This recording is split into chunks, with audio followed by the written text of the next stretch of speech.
ก็ได้ท่าน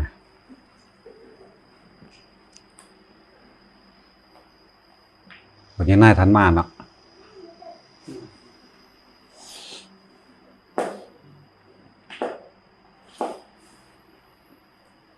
อินูเห็น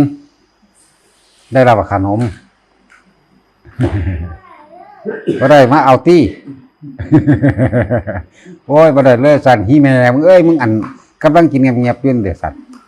ลูกอีดำ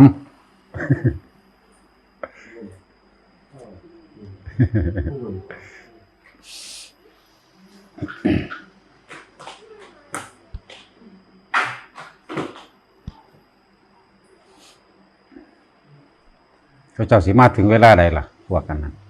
กะว่าเขาจะขังจะขึ้นกะว่าขึ้นเดียวเราเอาย้ายคำใดมาเป็นคู่ปึกให้ ย่านเขาเจ้าได้บาดนี้เนาะโอ้ยบ่กล้าก็ว่าเด้อเพราะมันก็มีผู้เป็นผู้บ่เป็นนี่เนาะบางคนเก่งๆคือบางคนที่เก่งไปแล้วแต่ว่าบ่รู้จักวิธีเอาของบางอย่างออกมาใส่ประโยชน์ในกายเจ้าของก็มีเด้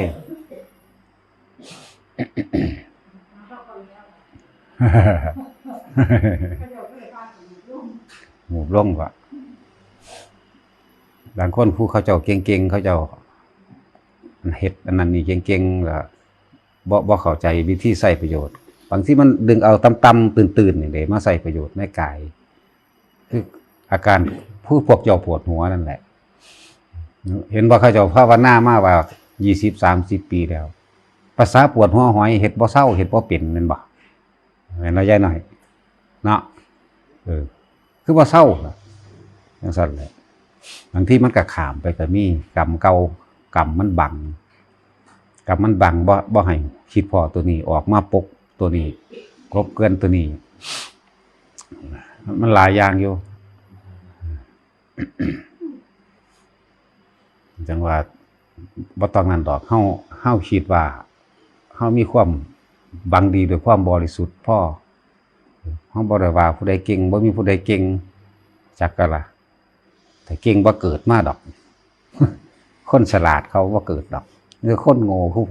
ล่ะเกิดจักกะล่ะ ก็ไปจังซั่นเด้ถ้าฉลาดบ่มาเกิดดอกมันต้องโง่แล้วต้องเกิดนั่นแหละ สำหรับพวกที่บ่มีเวลา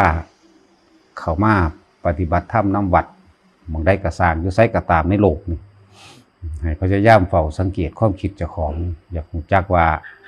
ทุกข์มันเกิดจากหยังเวลามันจากใดนั่นนี่เวลามันสูญให้คนให้สังเกตความคิดของเจ้าของให้ดี พวกฟังอยู่ทั้งบ้านก็ตามแล้วให้สังเกตความคิดเจ้าของเด้อแล้วถ้าเฮาสังเกตความคิดได้แล้วเราเฮาสิค่อยๆรู้ทันมันดอก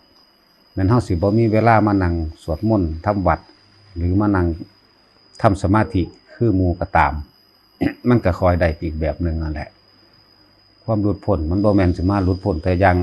โดยการอบรมสมาธิอย่างเดียวหลุดพ้นโดยการคิดก็มีคือการเฝ้าสังเกตจิตตนเองนั่นแหละเป็นวิธีที่สำหรับคนบ่มีเวลา มันก็อันความช้าความเร็วมันก็แล้วแต่ไปต่อมันในขณะใดที่เฮารู้เท่าทันความคิดที่เฮากำลังโกรธคนผู้นั้นคนผู้นี้อยู่นั่นน่ะถ้าคำว่าในขณะใดที่รู้มันก็เศร้าแล้วแหละคำว่ารู้นั่นเพิ่มขึ้นมามันก็รู้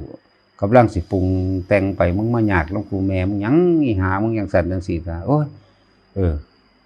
เขาเรื่องมันก็แล้วไปแล้วคือจักสิกูสิคิดไปมันได้หยังเนาะนี่มันก็เศร้าแล้ววิธีสังเกตความคิดมันก็เศร้าแล้วซ้ำนี่นึงมันบ่ได้ลึกล้ำอีหยังคือไปอ่านเขามาดอกความจริงมันอยู่แค่นี้นั่นแหละมันก็ถ้าว่ามีไอ้คนเว้านำสิเป็นคนทำงานหยังก็แล้วแต่ก็นึกถึง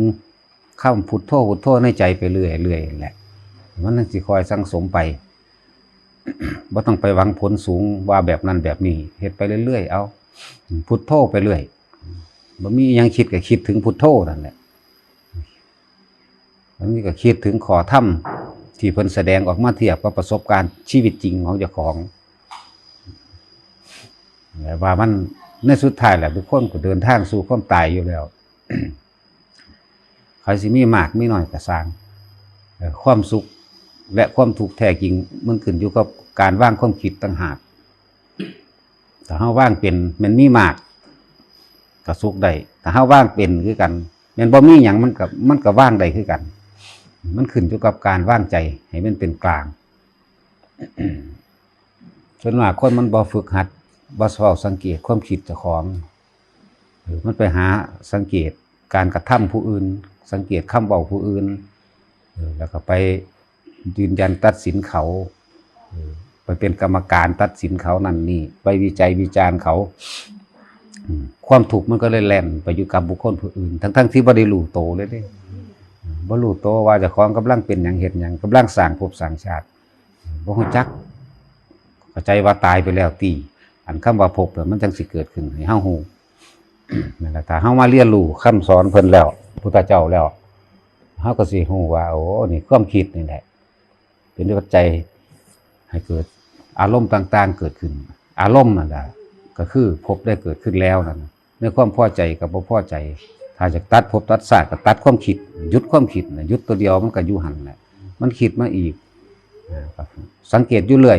มันก็เศร้าไปเรื่อยเศร้าไปเรื่อยหยุดไปเรื่อยนั่นเป็นวิธีที่ปฏิบัติบ่ยากดอกเอาไปคิดไปตามพิจารณาความเป็นจริงเบิ่งแต่ละคนบ่ว่าอยู่นี่หรือว่าฟังอยู่ก็ตามสุขทุกข์อยู่ที่ความคิดแต่ถ้าว่างเป็นมันก็ว่าทุกข์นั่นแหละแต่ว่างบ่เป็นมันก็ทุกข์นั่นแหละก็วนก็ว่ายร้อนล้นอันนั้นอันนี้คิดคือเวลาเฮาคิดถึงสิ่งที่เฮาบ่ได้ดังใจแล้วก็มีบุคคลผู้ใดผู้หนึ่งมาขวางบ่ให้มันได้ดังใจนี่มันสิเก็บเอาคนผู้นั้นมาโทษมาเป็นสาเหตุว่าเป็นน้ำบักนั่นอีนั่นเฮ็ดให้กูบ่ได้แล้วก็คิดไปอื่นๆอีกบาดนี้หลายอย่างคิดไปอยากตีอยากฆ่าอยากให้เขาชิบหายทำลายแค่ของเล็กน้อยก็ความคิดคนฆ่ากันได้ยามใดมันสิตายเด้ว่าไปพุ่นเด้ความคิดเล็กน้อยนี่ได้บ่ได้หลายเด้ความผิดเล็กน้อยถ้าแม่นเรื่องความผิดก็ดี มันก็สามารถฆ่ากันได้เงินบาทหนึ่งหรือ20 บาทมันนี่ฆ่ากันได้เลยในความคิดคือมันบ่ยอมกันอยากให้เขาชิบหายแนวนั้นนี่ยังตายสาบแซงเขาไปเบิดโคตรเหงาสักกะลาดเขาว่าไปพุ่นเด้ว่าธรรมดาดิเบิดขั่วว่าโสดเขาเด้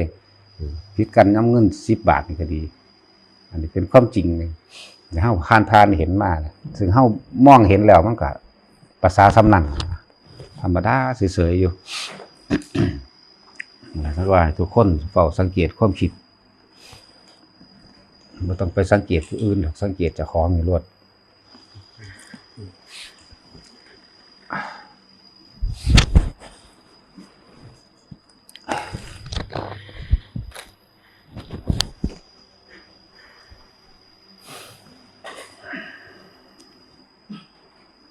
ผู้ใดอยากดับทุกข์ก็ดับทางความคิดนะให้มันได้หยุดตัวคิดให้ได้แต่บางคนก็สงสัยมันเป็นระดับที่เขาจะว่างได้แล้วคำว่าความคิดที่มันเกิดขึ้นได้อยู่เสมอแต่ในความคิดอันใดนี่ที่มีอารมณ์ความคิดอันนั้นพาไปเกิดคำว่าอารมณ์เป็นความรู้สึกที่พอใจกับบ่พอใจนั่นแหละพบได้เกิดขึ้นแบบนั้นสำหรับผู้เพิ่นบรรลุแล้วเอาขั้นสูงเพิ่นก็คิดคือกันเพิ่นคิดไปแต่ว่าเพิ่นบ่มีอารมณ์ในหันบ่มีความหวังว่าในสิ่งที่เพิ่นเฮ็ดนี่หวังว่าสิได้เป็นบุญไปในภายภาคหน้าหวังว่าสิอาศัยบุญไปในภายภาคหน้าเพิ่นบ่หวังแล้วในความคิดของเพิ่นคือเพิ่นสร้างนั่นสร้างนี่ก็แล้วแต่สงเคราะห์โลกนั่นบ่ได้มีความหวังว่าให้ผู้ใดเข้ามาเคารพนับถือหรือว่าได้มีความหวังว่าสิเอาบุญบารมีตัวนี้เพื่อสิไปเกิดเป็นนั่นเป็นนี่ชาตินั่นชาตินี้เด้ ความคิดอันนั้นเป็นความคิดที่บ่ปนเข้าไปด้วยสังขาร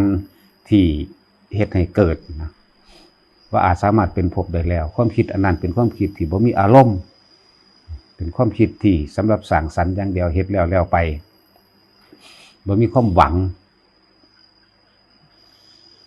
โดยเหตุให้ผู้อื่นล้วนๆอันนั้นหมายถึงผู้เพิ่นถึงที่สุดแล้วอันนั้นเฮ็ดไปจังซั่นแหละนะ แต่เฮาเห็นที่ยังเพิ่นเว้าเพิ่นด่าจังซี่บางที่การแสดงธรรมมันก็อาศัยการแสดงท่าทางคือหายคือดุดันเฮ็ดคือจังมีอารมณ์แต่บ่เฮ็ดจังซั่นมันก็บ่ฟังอีหลีนั่นแหละบ่เข้าใจพร้อมเนาะยายเกียวถ้าบ่ด่าบ่ฮู้จักหยังอีหลีเด้เนาะมันหลายประเภทด้วยกันพวกเนยยะนี่ต้องอาศัยการด่าดุๆพวกให้คอแนะนำเนื่องไปได้เว้าอยู่ตลอดเนยยะพอเว้ากันได้ซื่อเด้